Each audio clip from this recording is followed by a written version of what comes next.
Okay. No, really, we're going to be going through and showing you zoography for the first time ever. This is great, live. We are very, very grateful actually to Marco for helping us set up all this awesome camera work. He's actually got 3 cameras on this, so we can get some really cool detail on showing you the game.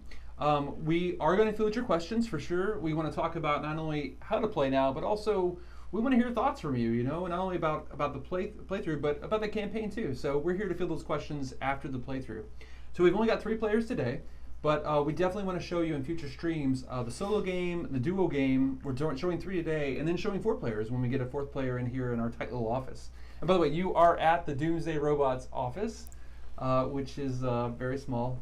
Okay. So the first question is, do they get the giant giraffe? We got the giant giraffe.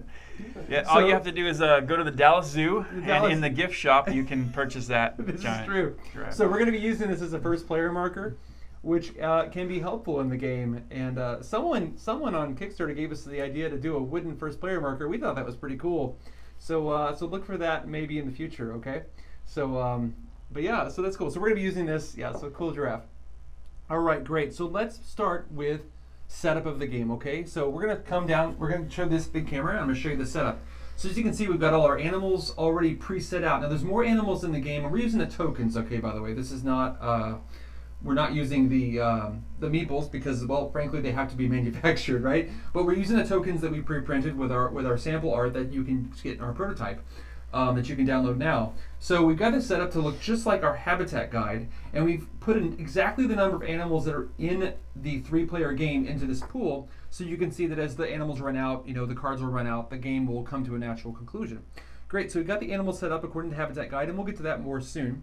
We've also got our animal draft card set up here with our spots for animals that come into the game. We've got our deck that we're going to be going through, and we have the first 6 cards dealt out from the deck. Finally, we have our 4 or 5 objective cards are in play, and we have our requirements card as well, which replaced the penalty card, which we talked about before, the penalties in the demo. So the first thing you do is you set out the game board kind of like this, and you take the first 6 cards and you deal them out right here. So these 6 cards, their backsides, determine what animals come into the game. And at first it's really easy because this is the first card we drew. So we take an animal and we put it on the number 1 slot. Pretty easy, right? That's the second card we drew, number 2. You're going to see a pattern here. Whoa. Okay, so we go here. Now we do something a little different with setup. It's for game balance, I swear. We take the 6th animal, and we actually take the 6th animal and we put the 6th animal into the reserve. And we'll get to the reserve more in a minute. And because we're playing the advanced game, we're going to take one of our large secluded animals and put it into the reserve actually before that animal. So the reserve is a place where animals come into the game next, but they are not currently in the game, nor are they draftable. Okay, so once we have all 6 animals in the game, we're going to flip over the cards, and that shows what we're going to be able to play with. So in this game, you'll be doing 3 main things, okay? 3 main things. You're going to be drafting a card from the table. You're going to be building your zoo tableau, which I'll be showing you in a little camera over here. And you're also going to be drafting animals and placing them into your zoo. Now, as simple as that sounds, we wanted to make it simple, but the strategy, the depth is really there. So you're going to see that, and we're going to really try to bring that out and show that to you in the decision making for this game. So the first thing any player does on their turn is they draft a card. It's actually the only thing you have to do is draft a card. So I am the first player, and how I know that is we randomly determined it, and I wanted to go first. That was random. Okay. Yes, because you wanted to go first. Very random. It's actually easy to teach the game this way. But I'm going to go to the detail cam for you and show you the also part of setup that I forgot to tell you first of all. So you're going to be dealt 2 cards at the beginning, not dealt but handed. This is your starting hand. Every player receives a gate card. Okay. Every player receives a player card. Now the player card is I know it's the first player card because it has 1 dot. John will hand me the second player card. The second player card has 2 dots. Now the difference between these cards, and the third player card has 4 dots, is that each of these cards are double-sided. That helps you have more flexibility in the game, and it forms your starting hand. So you also might notice that our cards are different. There is a definitive first player advantage in the game, and that has been balanced completely at this point by a different starting card based on where you are in the opening plays. So that's my starting hand. I'm going to immediately draft a card to my starting hand. So I'm going to do that first, and the first thing I'm going to do is I'm going to grab one of these awesome gift shops. I'm going to show you this over here now and show you what I did. So now that I've added this to my hand, that's technically all I have to do at the beginning of the game. On my turn. I can then pass, but I can take up to 2 actions. The 2 actions I can take can be any combination of building or drafting animals. But I'm only allowed to draft animals once per turn. Okay, so let's go over building. It's very, very simple.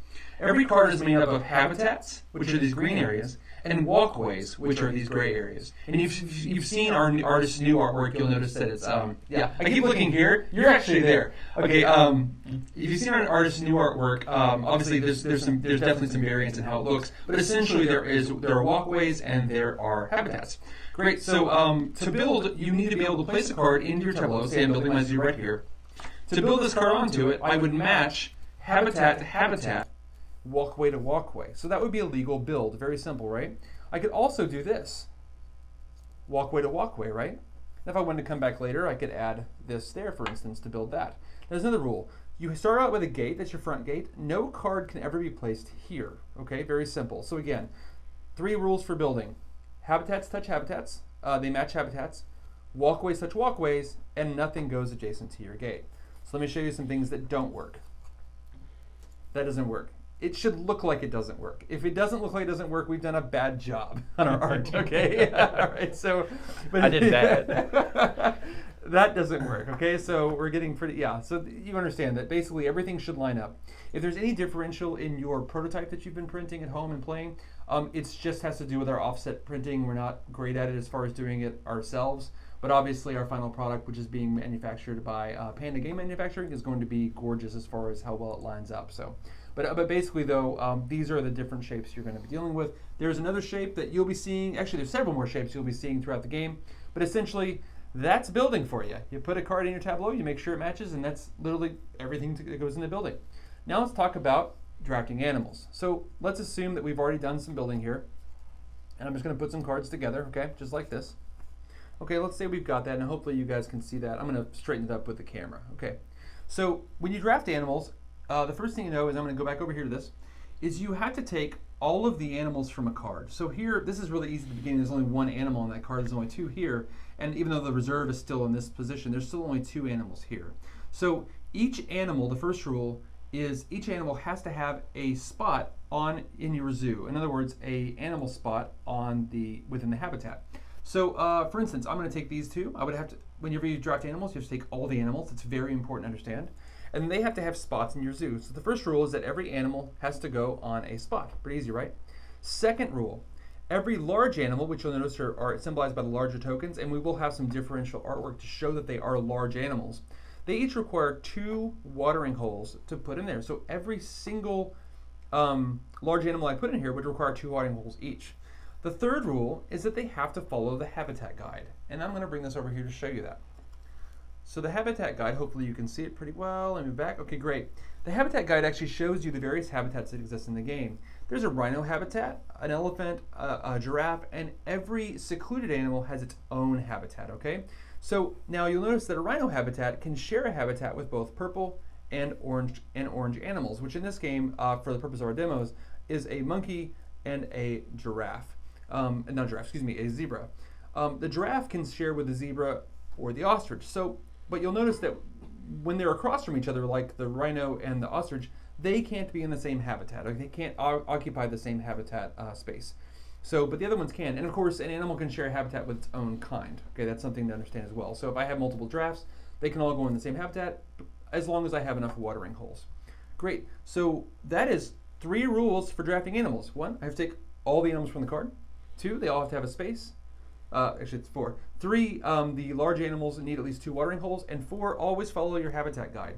So if we go back to the main tableau over here, I'll show that we already kind of set up our animals in the kind of habitat guide format, but every player will actually get one of these to guide you as far as play, and eventually it's pretty easy. It's the color wheel, and if you are colorblind, we do have the guide for that purpose, and every symbol will be different on the tokens, and obviously the meeples will all be shaped differently as well. Okay, great. So last thing to show you about the game, and this is important because we need to talk about attractions, and to that I'm going to come over here. So on the back of your reference card is your attraction guide. Yay, attraction guide. So there are 5 different types of attractions in the game and 2 types of amenities. Attractions are noted by the fact they are hexagons right now in our iconography. So we see that there's a hexagon right here showing that that is an attraction. So there are restaurants, observation points, gift shops, exhibits, and feature attractions. So 3 of those attractions have their own requirements. Okay, so we'll go over one of them right here. So the gift shop attraction, to count towards your objectives, must be adjacent to your gate. This is considered adjacent. Notice how this is the gate card. That's the gift shop. Let me take these animals off real quick. This would also count. The walkways are adjacent to each other, and you can see that we've got a gift shop next to a gate. So that would count as well. So that is basically how adjacency works in this game. Now, note I can play this anywhere I want. I could have played it over here if I wanted to. Okay, that's totally legal play. It just won't count as an attraction because I didn't meet the attraction requirements for the purpose of meeting objectives. And so as we go through the game, I'm going to show you more of the attractions as they come up. I'll show you more of their requirements, and I'll show you why they're important right now. And to do that, I've got to point you right here on the last thing I'll show you before we start the game. So each game, we randomly determine 5 objectives that we're going to try to complete. Each one's worth a variable number of stars between 3, 2, 2, 2, or 1. Now, we keep talking about there's 240 combinations of objectives in the game right now that you can get. So no game will really ever be the same, a ton of replayability. There's also the requirements card. So let me go over briefly what you're going to do. So we're playing right now in Winterford Falls. That's the name of the city. We're building Winterford Falls City Zoo. We could be building Winterford Falls Metro Zoo, for instance. And if we use other cards, there would be a different city name. So that's kind of cool, right? All right, so next thing. Winterford Falls City Zoo wants 8 unique animals. If you can get 8 unique animals in your zoo, they'll give you 3 stars towards your 10-star rating. You need 3 adjacent seating areas. Now, we didn't cover what seating areas are. They're not attractions, but they're often required for attractions. Specifically, restaurants need seating areas to function. You need 2 enclosed habitats. Now, an enclosed habitat is a habitat that's perfectly surrounded by walkways. So if we look here on this, if we had this completely surrounded by walkways, let me just put this here, and do we have a single over here I can grab? Yeah, there we go. That would be an enclosed habitat. So the game says it wants you to have at least 2 of those to give you 2 stars. You also have to have 4 different habitats. Now, a habitat is set by the types of animals that live in it, right? So 4 different habitats means 4 different major animal types in those habitats. And then finally, the 1 star is have at least 3 different animals in a habitat. You'll notice your habitat guide, which I'll put back up here, shows 3 animals that can go in a habitat. What it's saying is at least one of your habitats has to have all 3 representative of one of the major habitat types. Okay, and finally, to show you the last thing is the requirements card. So the first requirement is the city zoo can be no larger than a 4x4. Now you're only playing 12 cards, so you've got a little bit of leeway, but it can be no larger than 4x4. You also need at least 10 animals. So even though we need 8 unique, we need 10 total to be able to score this. And then we need at least 5 attractions. So notice there isn't an attraction requirement, but there is here. We still need attractions in addition to our 3 adjacent seating areas, and we need to use all 12 of our cards legally placed. Every one of these 4 conditions that we don't meet, we lose a star. So what happens is you earn up all the stars you earned and then subtract the stars you lost, and that determines your final score. Tiebreak will go over at the end of the game. But right now, we're ready to play. Is any questions right before we start? I keep forgetting because I'm looking here and there. Any questions before we start? We'll give them about a minute or 2. A minute because, you know, the feed, I mean... Oh, yeah, the feed. There's a delay. All right, well, let me go ahead and reset up. I took all these cards. I stole all these cards from the game. Let me put those there. All right, and I've got my starting cards right here. Now, if we start to lose the light, that's Marco's fault, too. What?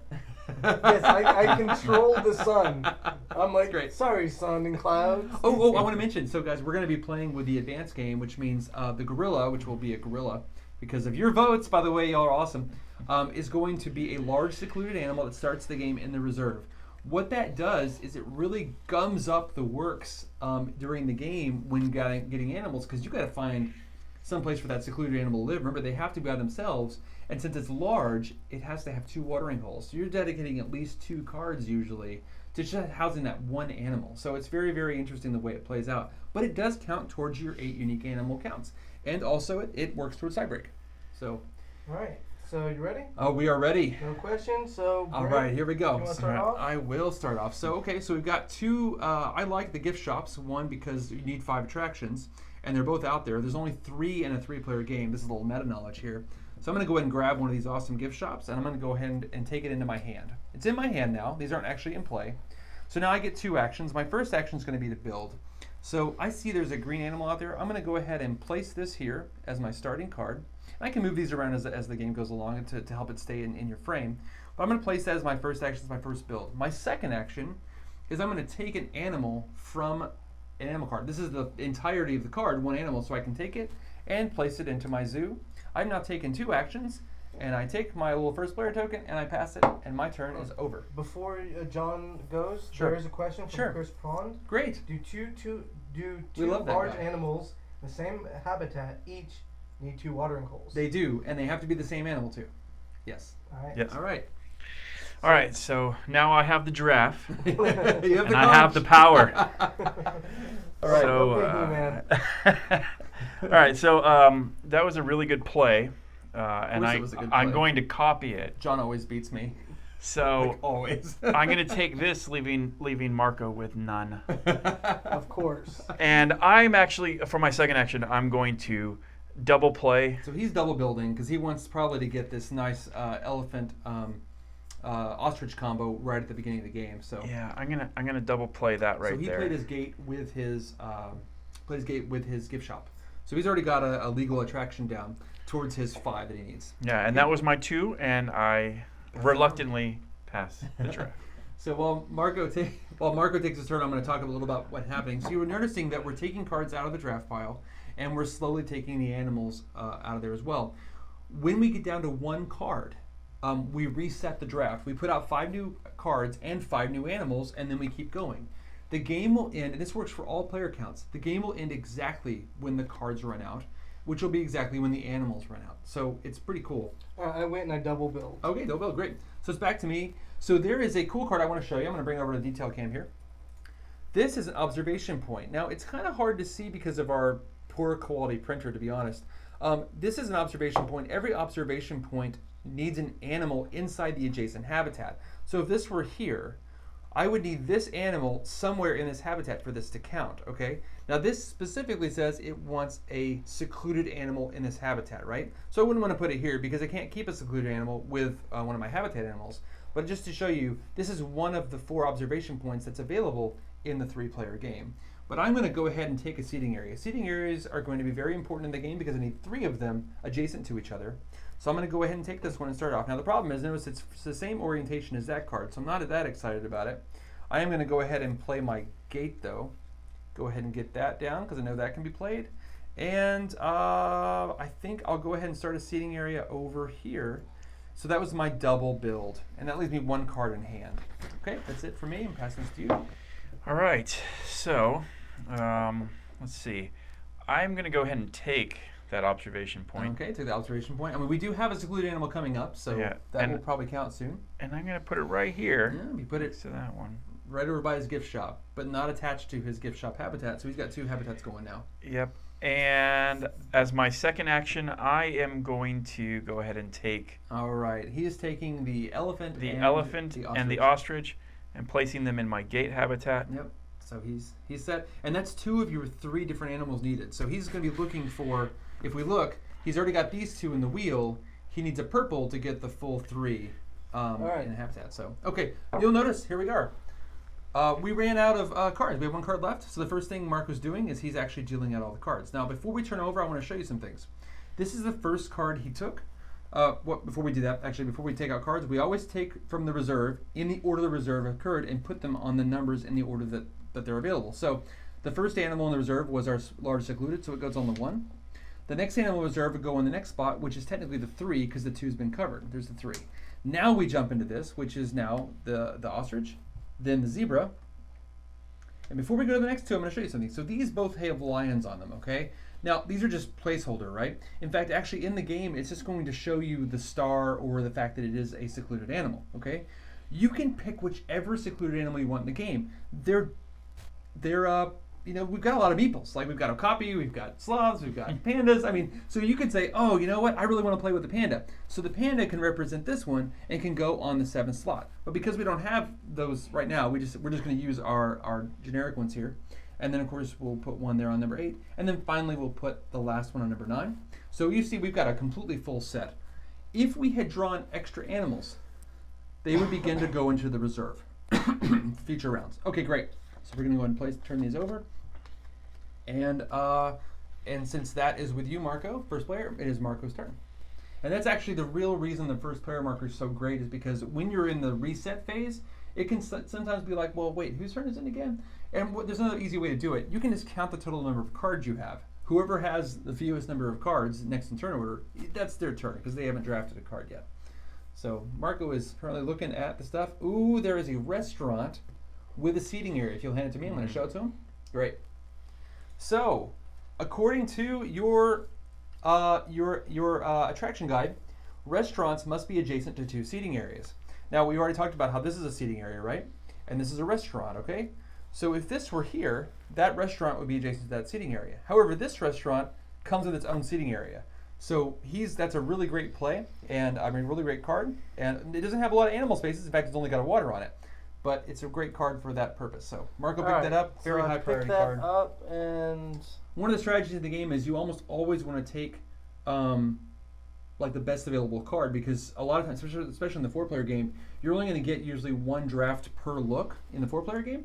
So you get used to taking the best. Now the 2-player game is much more competitive in that you have more drafts per turn, and you can kind of set up a strategy and see what your opponent's going to do. Oh, I hate you guys. Why do you hate me? There's nothing to play. Oh no. All right, so Marco is playing against the masters of this game. And hating us is very common. Yes. I'm going to play that there. Okay, second. And I feel like I'm just going to be wasting spots with this one, but he's going to take animals. He's taking two of the monkeys, and he's taking one of the secluded animals. Boom, boom, boom. He's all set. Great. All right, so back to me. And once I get my first player token. Woo! All right, so I'm looking at what's out there right now. And I want to show you a different kind of card. I'm going to show you this card. Okay, so this card, this is an exhibit, okay? Now, when we asked you guys about the aquariums and we asked you about the herpetariums, these are the cards we're talking about. So what's cool about these, not only do they count as an attraction, but they have no requirements on them. They also come with their own built-in animal type. So this is fish. So when we're talking about a total of 10 animals or 8 unique animals, this counts as one of them towards your goal. So it's really cool. The problem with it is you'll notice there's 0 spaces for animals on it, to put animals on it. So it doesn't really help you build up your zoo. So I'm going to go ahead and put that back because I'm not prioritizing that right now. I am going to go ahead, I'm going to try to prioritize that nice set up right there. So there is a card here. I'm going to take this one. There's no seating areas, is there? Okay, I'm going to go ahead and place this one right here. Are you that within my shot? Great. Mm-hmm. So now this one gave me 2 waters and a space, which means I can take larger animals. The problem is there's nothing down there that I want to be able to take right now. So I'm going to pass. I'm not going to play this yet because my starting card is very flexible. It actually gives me a single spot or 2 watering holes. So I'm going to wait. So I literally am only playing 1 of my 2 actions, and I'm going to pass. All right. Okay, so I see a couple opportunities for myself. And I'm going to go and take one of these exhibits. All right, take an exhibit. They're very good because they count as an animal also. That's so right. it's an attraction and an animal. That's right. I'm going to put it right there. There's an opportunity. Oh, I wish right they there. could see that better. Yeah, so what I did is I created a very small habitat that has 1 animal spot and 2 watering holes that is very perfect for the large exotic or the large secluded animals like the hippo. All right. And I'm actually going to double play because I don't have room for the ostrich. Okay. So I'm going to play that right there. Okay, great. So we double played. So he's out of cards in his hand. He has no more cards in his hand for now. All right. All right. You're so up. what I'm going to do is I'm going to pull out this habitat because, actually, I don't know. There's this one. This actually is not. Okay, great. But that's wasting a spot. I'll show it to him. Yeah. Show All right, that this in is the next detail. one. This is a feature habitat. Not habitat, excuse me, a feature attraction. These also have no requirements, right? But they don't come with an animal, but they usually have a space on them to put an animal in. So this is going to be, we have one decided already, and that's our petting zoo, which actually will have an animal on it. But we are going to be pulling you guys to find out what the other ones should be. So for now, this is a feature attraction, and there were 2 out there for Marco to draft from. Yeah, but this one actually has a spot on it. That's right. Well, they both The other do. one- oh, They it both does? do. Eh. Yeah. In this case. There we Great. go, and Okay. Anything else? Oh, he double played. So he's getting. All right. So you actually have one Nice. enclosed. no, I'm not gonna do that. He says no, not yet. All right. All right. Back to me. I didn't say I was passing. Okay. Fine. but I have I'm just to- so excited. Yeah, to I have go. to He pass. passed. He passed. Okay. Great. All right. So I'm going to take the other feature attraction because we need 6. The thing is, I don't know where I'm going to place it. I've kind of got myself I've got my seating area here. I need 3 adjacent seating areas, which ideally would go here and here.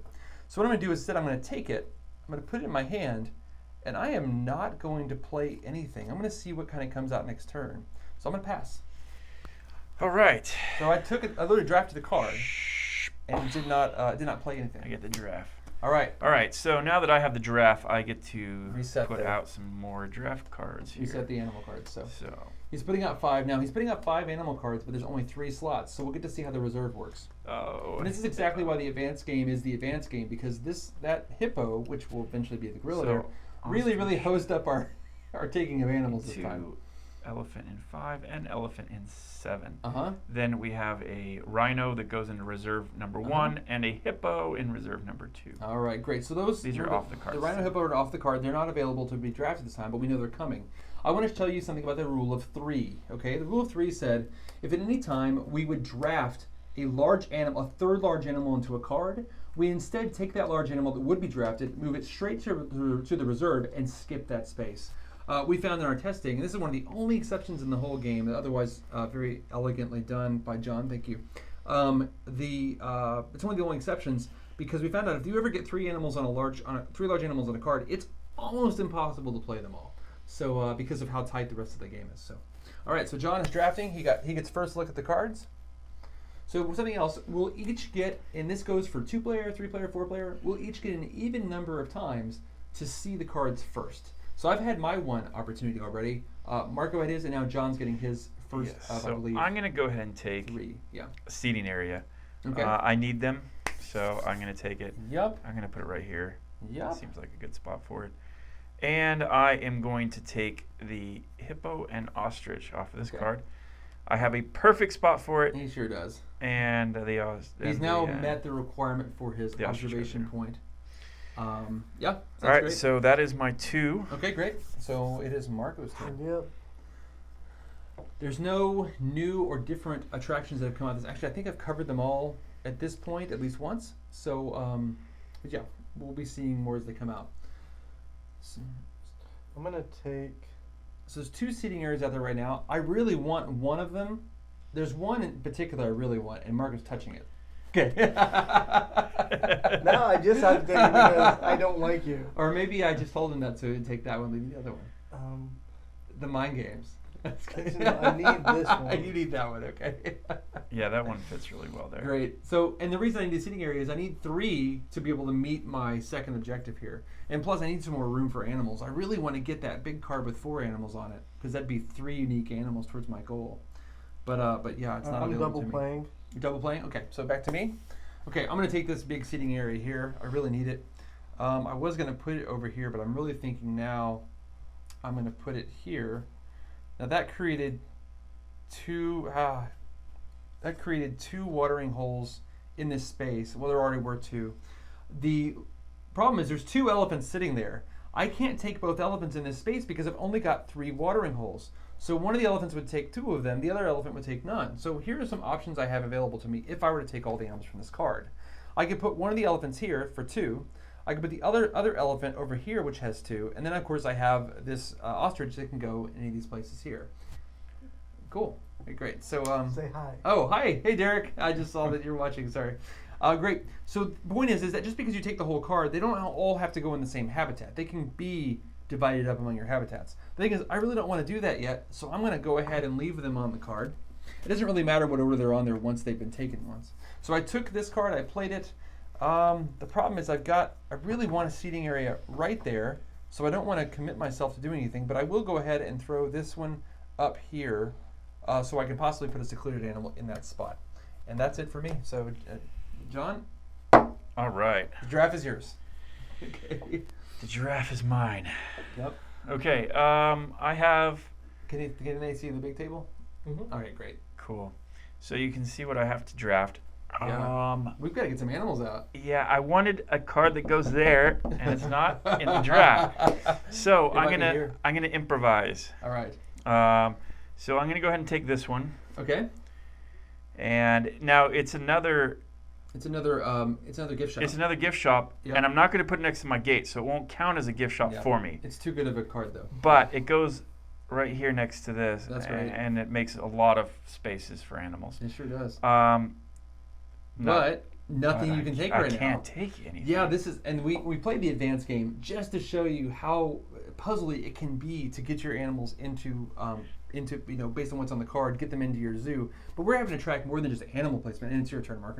Oh, here you go. We're having to track more than just animal placement. I am taking those animals. All right, Marco took some. He took some. He's a hero. Nice. So he took the 2 elephants, which he's putting in 2 different habitats. He also got the elephant observation point, which gives him credit for the attraction as long as an elephant appears somewhere in that habitat, which he just took. So that's great. All right, so we reset. It's back to me again, my first look. So the first thing that happens is the first animal that was available for it takes the first slot of the reserve. The second animal in the reserve takes the second slot, and now we're going to deal out 5 new ones. So we're going to put a giraffe in, a rhino, an elephant, and a giraffe. Wow, 5 large animals coming into the game. You're going to get to see the rule of 3. So the first one that comes in is going to be a giraffe, and it goes on number 4. That's the next lowest number. It's very giraffe-y. This giraffe will go on the 5th one.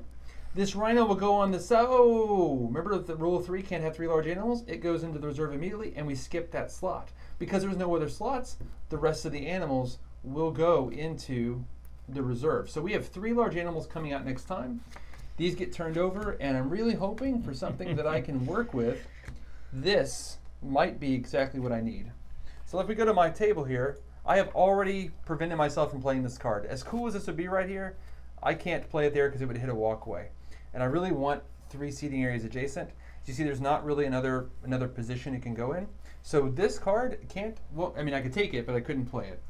So now I've got to think, okay, I might lose 2 stars if I don't get a seating area in there. So let me think about what else I can take. There isn't a lot of other good stuff for me. So taking this, sorry guys, this has gotten this is the problem with playing the advanced game too. I'm really like, ooh, there's not a lot of great things out there for me, but there's good things out there for John that I don't want him to have. There's always good things for John. All right, I think I can do this though. This will give me the water I need, right? So I'll do that piece here. That still leaves an opportunity to put a seating area there. I'm going to go and take and play that. That's my first action. My second action is I believe I can take all of these animals. So I'm going to go ahead and take them over. Man. So the 4 animals on the card, I'm going to show you right here what they were. There is a lion. Well, the lion, it's got to have its own habitat. Fortunately, I have this little spot over here by the feature where the lion can go. This needs 2 watering holes. Now, I can't put this here because the orange, and we'll go back to the habitat guide, the green and the red can't go together. They're on opposite sides, so I can't put it there, but I can go ahead and create a spot for that one there. And I've got 2 orange ones, so I'm going to go ahead and put an orange one here. And why not put an orange one here as well? If I were to put the orange one, let me show you. Over here in this habitat, I would immediately be creating a yellow habitat. Why? Because only a yellow habitat can have both the green and orange in it. So it would be one of the giraffe habitats. So I'm going to hold off because I still might want to put an elephant there instead. So I'm going to put this one, you know what, I am going to leave it there. Yeah, elephants are good. I see elephants coming up, so that's good. There's not a lot of giraffes coming into this game at all. There's a ton of giraffes. All right, I know. All right, your turn. Okay, thank you. Okay. So now I'm looking at my options, All right. and I really like that gift. And I you mean, can the seating area that he passed up on, I'm liking that. Yeah. Also notice that the animals are dwindling down. Because we took out the animals that are in the 3-player game up front, there are no more elephants available. That is the last elephant in the game, and it's in the reserve right now. So if I want 8 unique animals, it'd be good if I got that that elephant. So we'll see how it goes. Oh, you know what? What you got? It's John's making good, mistakes. but yeah, no, I don't John, know. you're gonna run into the goals here. I am. Unless you move your zoo over. I'm just gonna lose a star and just go really long. That's the thing about it. Once you lose the star for not meeting the larger than, you might as well just build wherever you want because you've already lost the star at that point. No, you know what? I'm gonna do that. But these games often come down to 1 star, so even foregoing 1 can be a really can you lose the game. So I feel like I'm getting a no-star zoo over here. Man, no, I don't like that. I don't like the play. don't do it. I don't like it. I don't like it. I don't like it. I'm taking this card. The elephant. The giraffe. Sorry, the giraffe Observation point, Great. and I'm putting it there Okay. just to do something different. I can't take them right now, but I'll get them later. All right, so you're done. Yep, I'm done. All right, back to you, Marco. All right, so Giraffe for you. All right. I have a dilemma because I just realized where I put my gate. Yeah. Connects any seating areas. So what Marco's trying to tell you is he made a rookie move. I Just did. kidding. I did make a really bad rookie move. That's okay. That's okay. It's not. I'm looking to see if there's a way you can salvage. No, he's still fine actually. So, hey, you know what? That's not bad. I was looking at Yeah, that. Yeah. the piece that we both passed on. I know, really. Yeah. It is a pretty good piece. What's he taking? He's taking the seating area.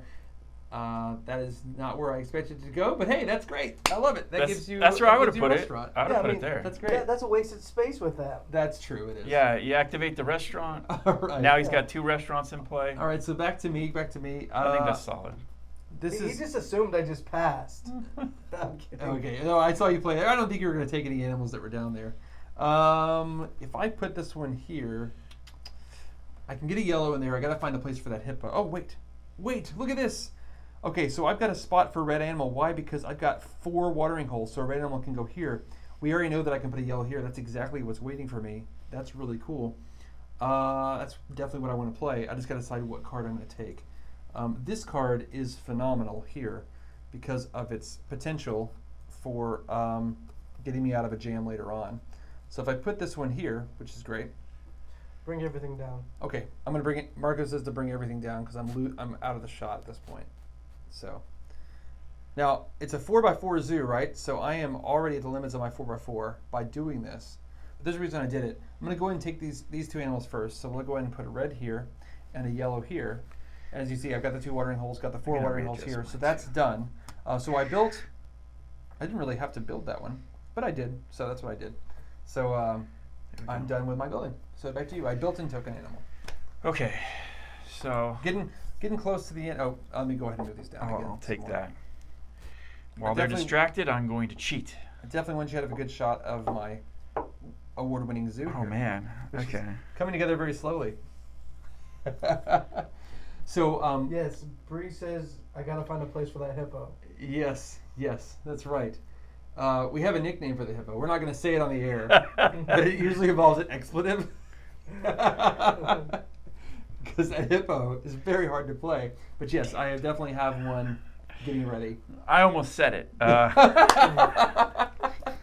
Yeah, right now the hippo's going to be able to work because you can Yeah, already get the okay. yellow. The hippo's. All right, I'm passing. I can't do anything. Okay. I can't take All right. animals. So here we are. So the first thing that happened, then we're going to move the reserve down. So that will take the 1 slot. This will take the 3 slot. This will take the 4 slot, and now 5 new cards. So here you go.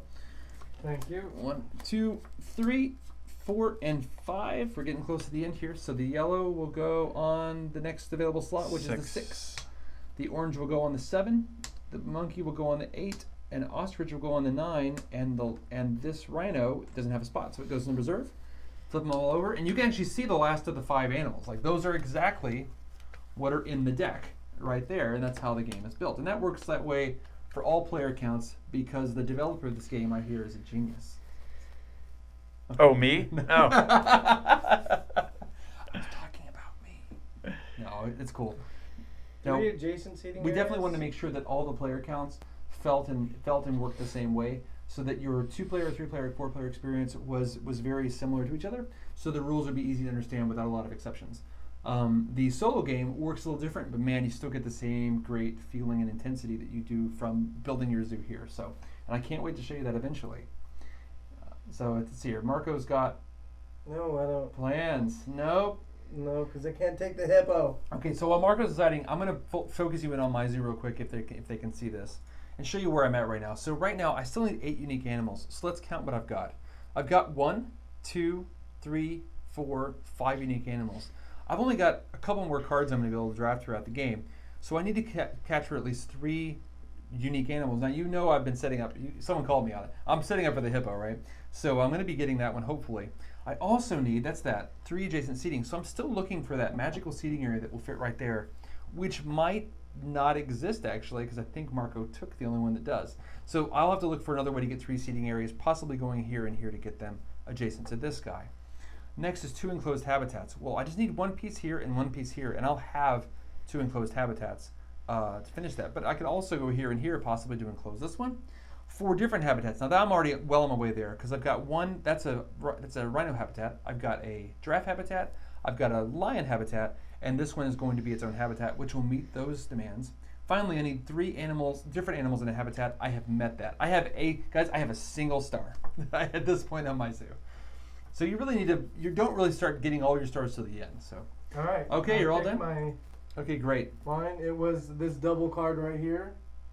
Because I didn't want either one of them to have it. I would have loved to have that card. That would have been awesome. That's just mean. Okay, I'm going to go ahead and take this one since it's there. This is great because it goes on this spot right here for me, and it's an observation point for rhinos. I've already got rhinos in there. It was an insta-grab. I met that demand immediately by putting that there. It gives me an extra animal slot as well. So that's pretty cool. Now do I want to take animals? I think I do. No, I cannot actually, can I? Because to take this giraffe, I need an extra watering hole here. And Marco took the only card that could go there. I did. So I can't take those. I can't take more red and yellow. There's literally nothing I can take. So pass off the giraffe. You sure did pass off the giraffe. I don't know what I'm going to do right now, except just, I guess, pass. So back to you. All right. Whew, now. This is tough. Now, while he's looking at his thing, I'm going to talk a little bit more about me trying to meet the requirements. Now, to meet the requirements in total, I need 10 animals. I've got 1, 2, 3, 4, 5, 6, 7. So if my last 3 animals can be animals I don't have, that'll meet not only my 10 animals required, but it'll also meet my 8 uniques. I also need 5 attractions, though. Now, I'm in trouble here because I've got 1 attraction, 2, 3 of 5. That's all I've got. So I need to come up with 2 more legal attraction plays, and we're just running out of cards. There's only 5 left in the game. In fact, if you count my total number of cards, 1, 2, 3, 4, 5, 6, 7, 8, 9, 10, I'm only actually going to get 2 more drafts in the game for a total of 12 cards. So unless those 2 are attractions that are immediately met, I am not going to meet my attraction goal. And then finally, play all 12 cards. Well, that just means I have to legally be able to play all 12 cards, which is fairly easy, actually, but you can get yourself stuck. All right, so you did your thing? I played a restaurant, and I took 2 large animals. Giraffe gets passed. And giraffe gets passed. All right, I got the giraffe. So yeah, I'm not going to score very well this game. My zoo's going to look pretty, but it's not going to score very well. And that's what's fun about it, is you can end up with a really enjoyable, little game, and you kind of build the zoo the way you want to build it. But yeah, in the end, though, you might not score too many stars, because even though your zoo is pretty, the mayor of Winterford Falls doesn't think so. That's not the zoo I asked you to build. That's a pretty zoo, but it's not the one I told you to build. This is going to be a weird zoo. Hey, but you met your 3 seating areas. Nice. Is Marco going to beat us? We never get beat by Marco. And I'm going to take the hippo. What? That's a mean thing to say. He beats us. I did take the hippo. Oh, no. Large. So he's able to take all 3 animals, including the hippo I wanted. Well, that's it for that. Okay, back to me. Back to me. All right. Well, there's that restaurant I'm not going to fulfill. I'm going to go ahead and take the easy one because it's a unique animal and it's an attraction. So I'm going to go ahead and throw that right there because it fits so nicely. And do I play this other card? If I do, I have no place to play it unless I beat. So that's it for that. Great. All right. And the last animal. So first of all, we put this into the draft. So we're going to put a monkey as number 2, the last exotic at number 4, this at number 5, zebra number 7. Now here's the deal. This one doesn't have a spot. It would go in the reserve, except there's no more game after this. So this monkey will never be in the game. It is removed. And now we're going to turn over the last 5 cards. John gets the first look on the last 5 cards. Oh, look at these cards. Look at these. These are nice. And he's got to go. Oh, dang it. It was in the game. Okay, guys, look at this. There is a single spot here with 2 seating areas on it. That is the card that I needed right here to meet my 3 seating goal. But I will not get that card now. So, all right. There we go. Yeah, I'm probably gonna take that card. It's really good, right? It is really good. I don't know where you're gonna put it though. I could put it here. Oh yeah, I guess you're right. So So John's cool. Since John's playing last, he will get 2 of the final 5 cards. Marco and I have got 1 card left to draft. So so yeah, I think I'm pretty host here. Okay. There you Okay. go. Thank take you. that. Thank you. No problem. Okay, so I'm kind of in a bind. I'm not going to get 3 adjacent to seating unless I. So when we play the something regular game miraculous. without the advanced animal, we can score around 8 to close 10, usually 8 habitats. to 10 stars each game. But man, you add it, and that's great for players who are just beginning to play the game because the game can be very challenging to master, right? But with that animal, it makes sure there's always something available gonna to draft, take and it this. really ramps up that draft challenge. I'm taking it and I'm playing it there. Okay. Anything else? No You animals? Son of a. Yeah, I'm going to go ahead and take this animal card too Okay, great. as my second action. And I'm going to do this. Put the monkey and the zebra in with the rhino All right, that works. in order to get that. Yeah, sure, live there too. All right, well, that's it for that. All right, so Marco, take your last card of the game. Or no, you get 2 cards left, sorry. Yeah. I was wrong. Actually, they both get 2 cards. This is 3-player, so he'll get 2 cards. I get 1 I card. needed that card just to close this one. You hoser. I only get 1 card. I don't. Oh, here, have the giraffe. There you go. What are you doing? All right. The giraffe is taking the lead here. I think I'm done. I don't think I'm going to catch up from this one. Nope. Definitely not catching up in this one. Now it's just about how do I hurt John and Marco. It's a hate game. That's what you guys have built. It's a game full of hate. No, No. It's a game full of love of animals. Maybe hatred toward players. No, I mean, a lot of passion went into this game. You know, we were excited about the zoo theme, and it's really cool to have all the animals. And you guys have been voting on a lot of animals to go into the game. We have a tremendous. Marco just really, really hurt me there. I'm smiling Boom. outside, I'm crying I inside. had to take the, you know. That was my chance to actually score some stars this game. So that's over. That's over. So John, what do you need?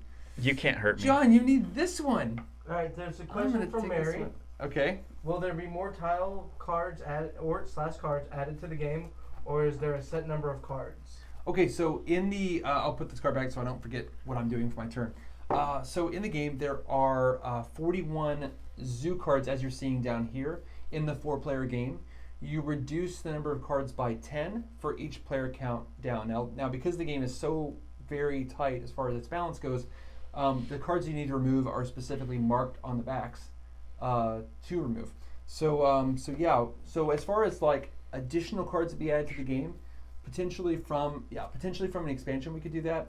But again, the game is so tightly balanced that would be impossible to a lot of months more work on doing that. But we are intending and hoping to be able to add even more diversity to the objectives, so that even though their cards are the same, for instance, in the 4-player game, you will always have a new goal to go after and end up building a completely different zoo.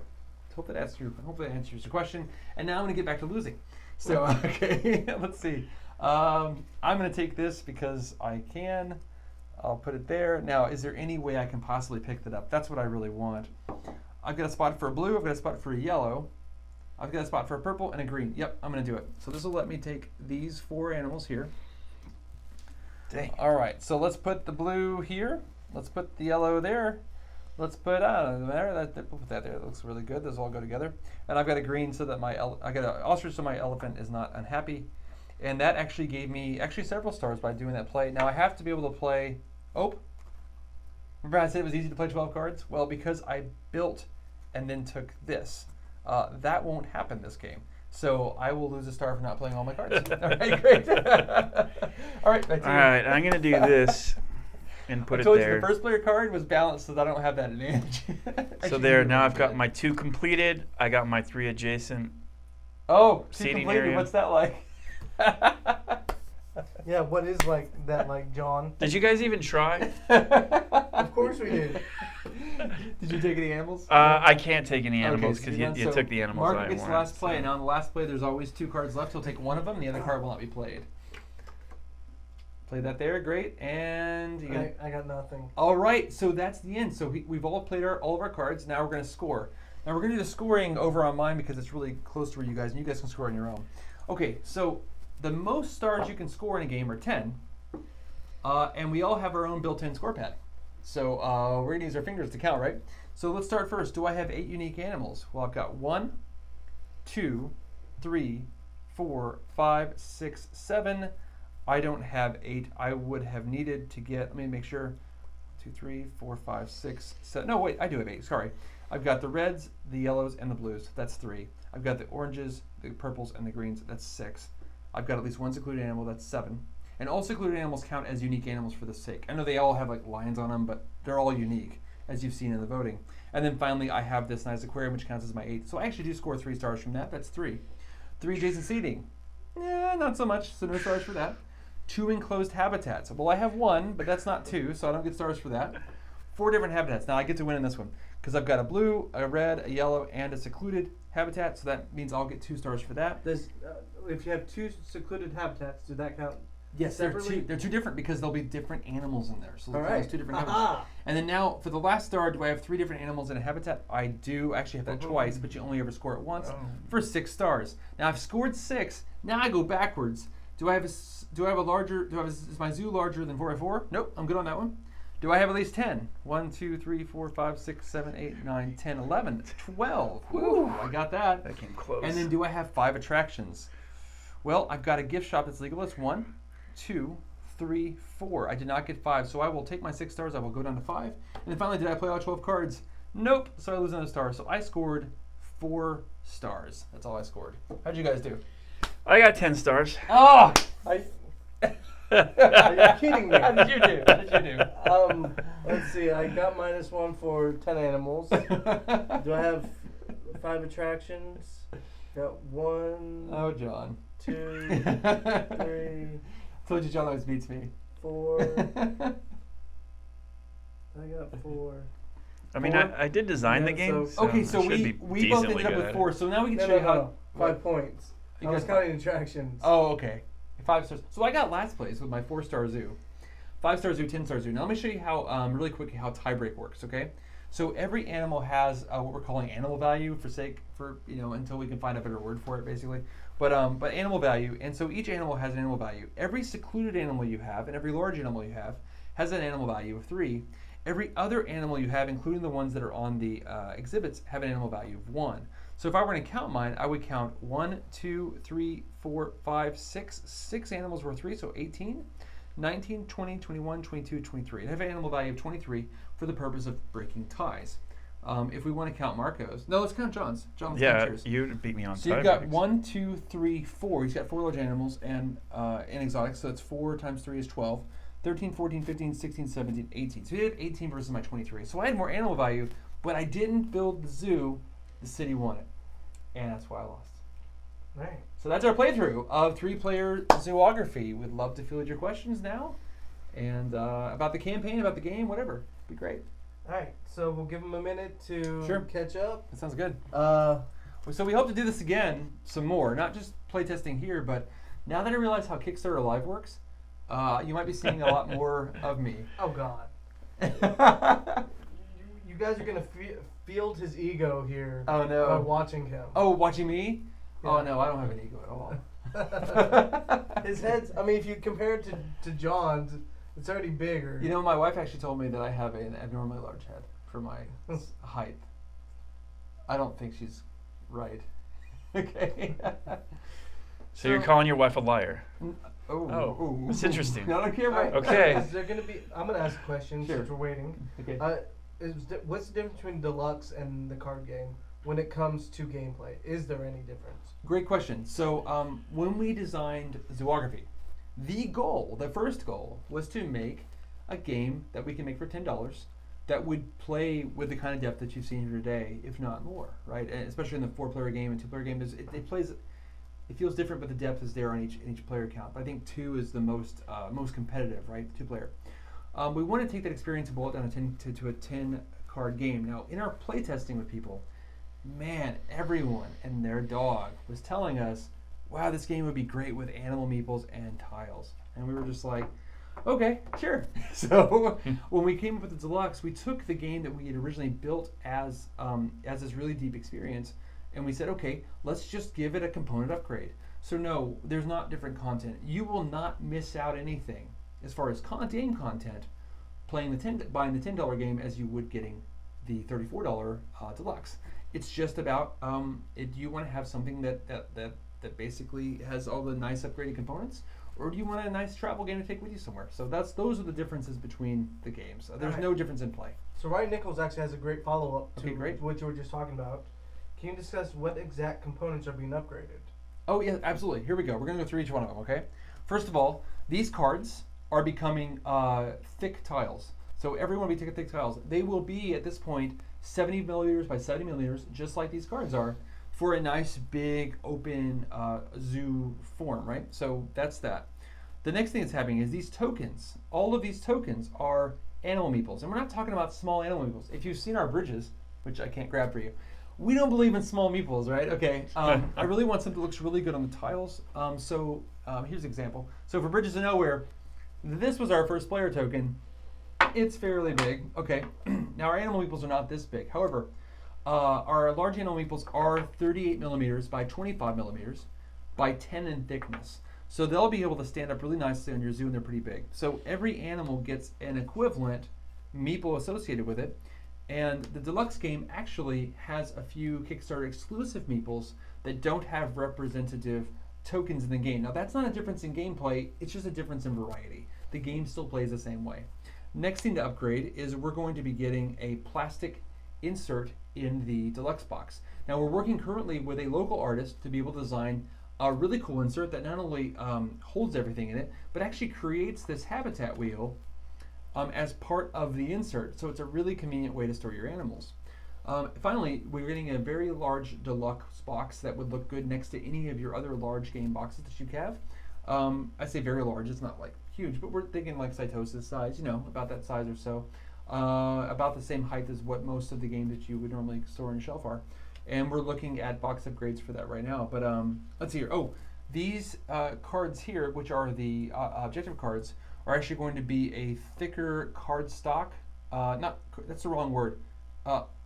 What's the right word for it? It's not cardstock, but it's really thick, like cardboard sheets, like what you'd see with the Puerto Rico mats. Basically, if you played Puerto Rico, the thickness of those mats. So they still slide on top of each other really well, but they're not actually the thick tiles, because if we were to stack tiles on top of each other, that wouldn't be great. Speaking of, before I go any further on the components, let me just mention. So these are. Can I get the other one real quick? Oh, yeah. So these are the objective cards, as they are in the game right now. Okay. So this is still all of our prototype artwork, right? But you'll notice they have two sides to them. Okay. You'll notice that two of the sides, if you can see that, end up being on the same side, and then two of the sides are flipped. The reason why is because when you play the game and you're setting these up, you're going to randomize one of these cards will be your first card. Whichever card you draw first, like if we had drawn Harvest first, that would have been the 3-star card. The second card you draw would end up being the 2-star, and you see how ultimately everything shapes up really nicely in the game as far as like having a completely unique setup. So that would be a unique setup based on the order of the cards we drew. So with all these different combinations, create very different zoos, for instance. Great. So right. I think that's all. Did I miss any component? Oh, a rule book will be the rule sheet, which will be in the original game, will be upgraded to a rule book, which we are still working on, looking at what all we can do, like what all we can do with it now. It'll be we have a little bitty prototype rule book we would have gotten with a prototype, but this will be a much bigger rule book. So, Mary asks, how big is the basic box? okay, so the little box for the regular game, the $10 retail game, is 115 millimeters by 115 millimeters. We actually have a box that's a similar size. Mark, if you would grab, we're mic'd up so I can't leave very well. Mark, if you would grab the Game of Thrones game right down there by Kingdom Run. Great.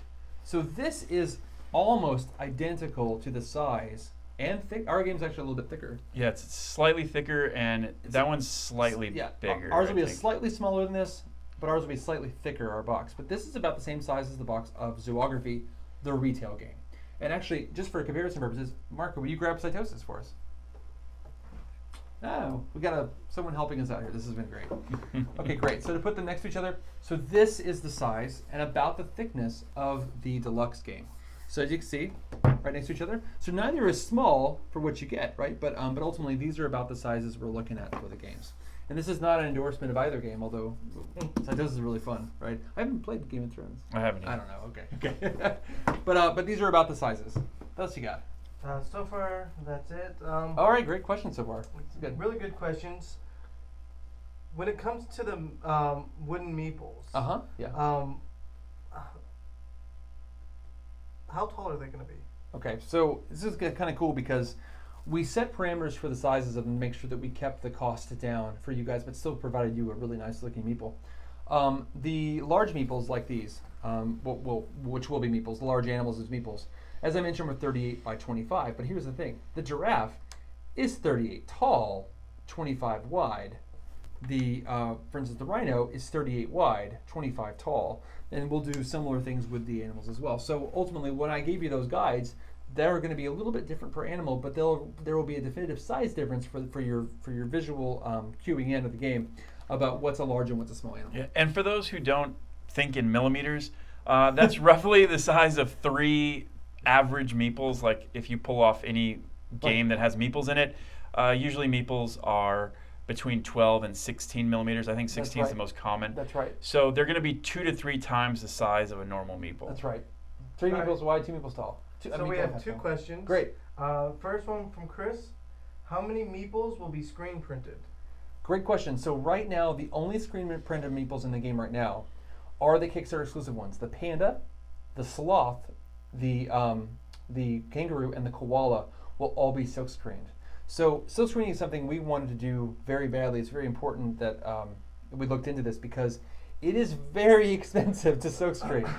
We realized that if we had gone live with the silk screening being in our original tableau, right, we would have set our funding goal much higher than what it was because of how expensive silk screening is. It's ridiculously expensive. So we want to do that. We want to get to that point, but we need your help to get enough money to get there because it would basically right now, if we were to add silk screening to even the existing games, it would basically I don't want to say tank the campaign, that's the wrong word, but we would wipe out all the gains we've made right now as far as trying to earn money to be able to, do extra production on the game. So anyway, it would wipe out all the stretch goal money we have already and more and some basically. So, yeah. So there's 4 right now. If you want to get them, first of all, everyone gets the panda.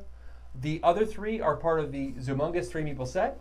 And if you get the deluxe game, the Zoo-mongous deluxe game, it comes with those 3. So that game will come with 4 silk screen meeples. All right. So there's 2 questions, but I'm going to leave the first one actually second. Oh boy. So Dallin, we'll get to your question. Okay. But first, Ryan wants to know what's the age range to this game? Oh, that's a great question. Okay, so to be able to play the game, just be able to play it legally, from taking the animals or whatnot, we've had kids as young as 7 who've been able to understand how to play the game. Now, winning it, because the strategy, you saw, I got 4 stars and I know how to play this game, okay? The strategy can be very deep. And so I would recommend at least 10-year-old for the strategy. What do you think, John?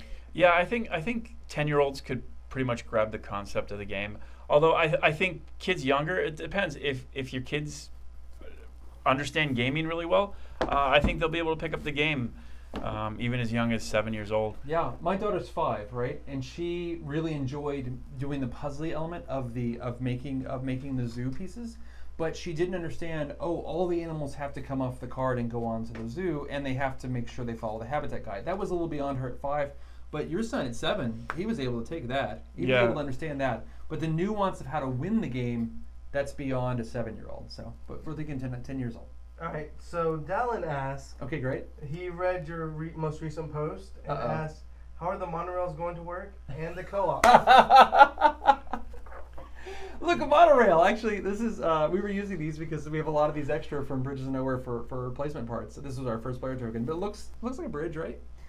Great question. So we have been working and testing for weeks now on a cooperative mode that we hit we kind of hit a wall on it. We had a game that worked pretty well, but we kept finding ourselves needing more components. And we're like, okay, if we really make this work, we need more cards, we need more this, we need more that. And we had been really looking at your feedback, maybe yours in particular, Dallin, but everyone's feedback and saying, what do you want to see in the game? And you know what kept coming up?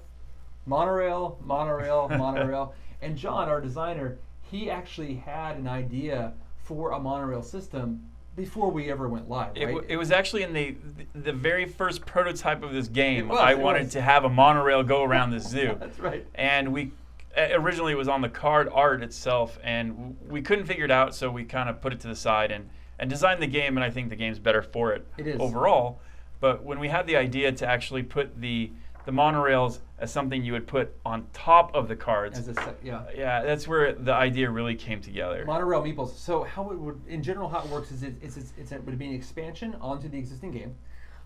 We are in a point right now that we will likely make this expansion available during the campaign. It's not a ton of components. It's not going to be like the price of it's not going to be like $30, nothing like that. We're trying to get the price down right now with our manufacturer. But essentially, what we found out is the extra components added from our monorail expansion fit perfectly with what we needed to be able to do the cooperative game. So now the game already currently has a solo mode and has up to 4-player competitive. With the monorail expansion, not only will you get the monorail objective cards and be able to play with these, also, well, not these, but what eventually will be the monorails, but it actually opens up the cooperative game from 2 to 5 players. So we actually can get the cooperative game to work from 2 to 5 now. So that expands your playability. Now we won't have a competitive version for 5 players, but a lot of the people that wanted a 5-player game wanted it for their families.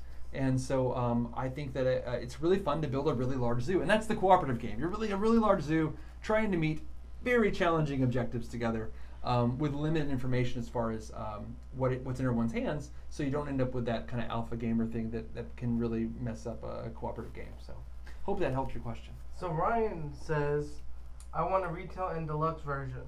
Okay, great. All right, well, we are working on, for right now, at this exact moment, after the campaign is over with, you can add $10 to your deluxe pledge, and you will get a retail copy of the game, okay? But this has been a very common thing that people have been asking us for, and we want to accommodate. It's one of the things we really try to do here at Doomsday Robots, and we listen to what you say, and if we can at all accommodate, we look for a way to do it.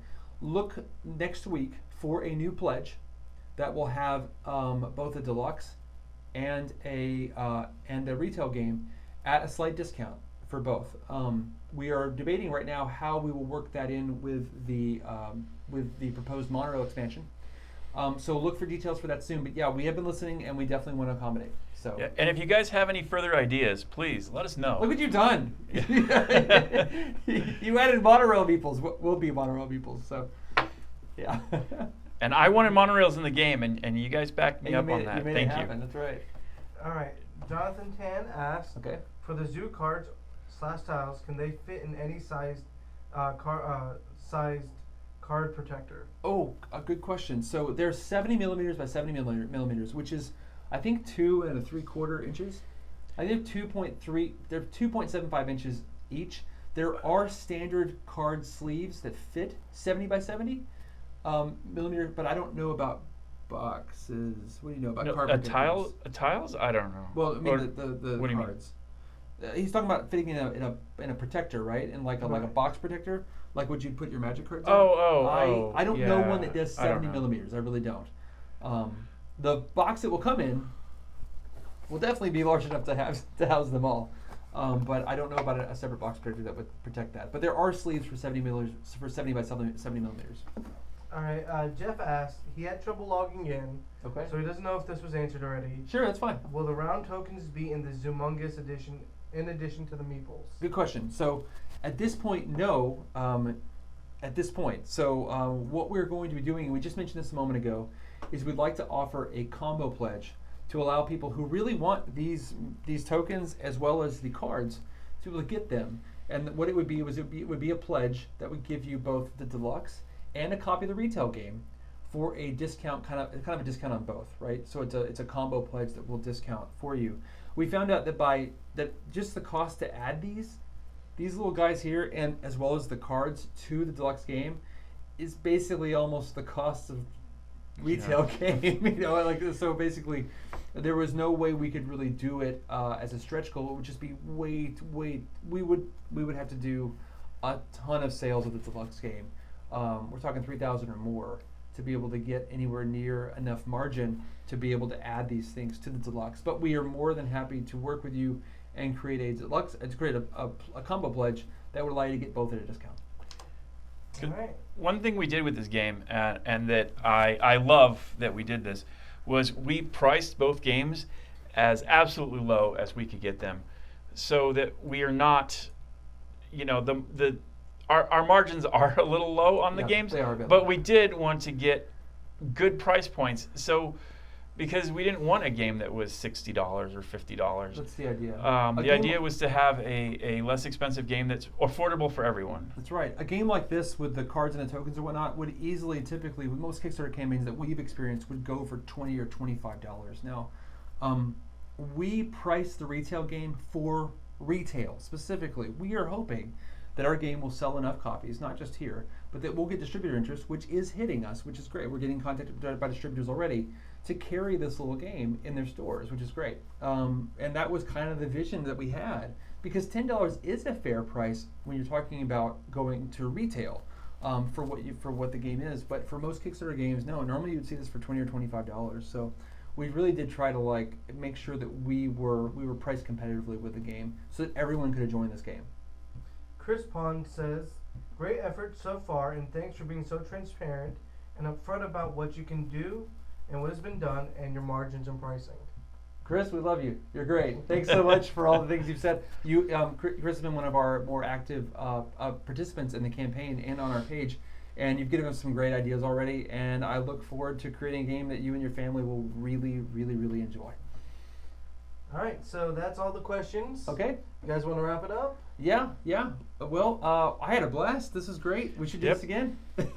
And we will. And we will. I definitely want to show off another version of the game, whether it be the 2, the 4, or the solo.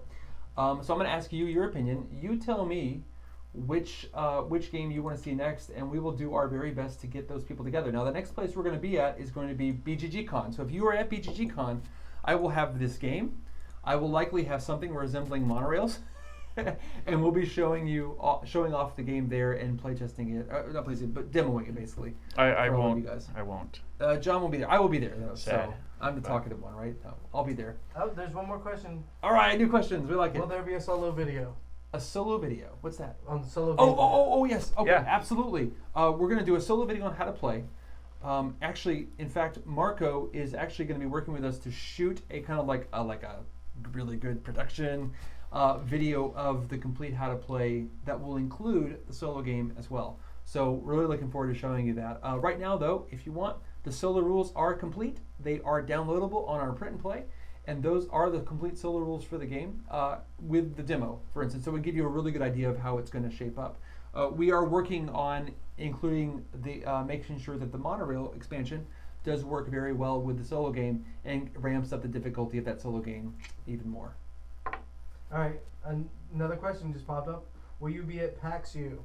PAX Unplugged, I would love to be. Unfortunately, the campaign didn't make $100,000. Wow. You wanted transparency, right?